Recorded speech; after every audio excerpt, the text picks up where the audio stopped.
Tengok itu guys, model Mercedes A180 Sedan AMG tahun 2023 facelift yang baru telah pun ada di pasaran Malaysia untuk unit Recon. Unit yang ada dekat belakang saya ini adalah unit yang baru sampai daripada Jepun, kita import.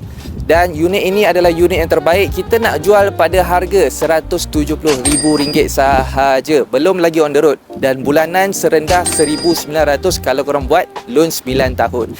Jadi apa yang ada pada model facelift yang baru ni? W177. Yang pertama, kalau korang boleh lihat, untuk facelift yang baru ni, untuk bonet hadapan dah ada lining body yang cantik seakan rupa dengan A45S. Dan juga grill hadapan yang telah pun ditukar kepada Mercedes grill berbentuk Mercedes kecil-kecil. Untuk lampu pula, design yang baru, lampu LED multi beam LED. Untuk bahagian tepi, dia datang dengan 2 tone color. Kalau dulu A180 korang akan dapat 1 tone color saja, which is itu adalah warna grey. Yang ini hitam dan juga warna silver. Dari segi dia punya performance pula, engine, horsepower sama saja dengan model yang lama tahun 2019 hingga tahun 2022, which is engine dia masih lagi remain pada 1.3 turbo.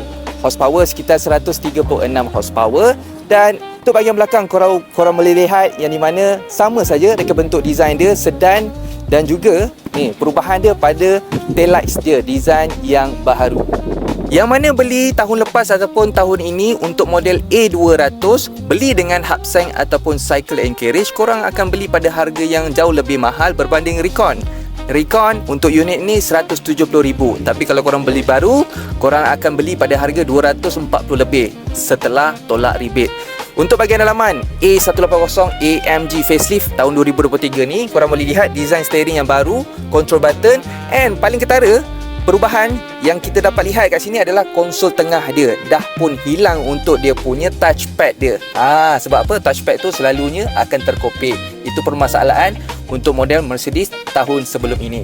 Kemudian placement untuk dari segi dia punya MBUX, blower aircon, HUD sama saja. Untuk unit ini datang dengan semi bucket seat sama macam model yang sebelum ini, dan semi leather seat berwarna hitam full black, dan unit ni tak datang dengan 360 kamera dan juga panoramic sunroof.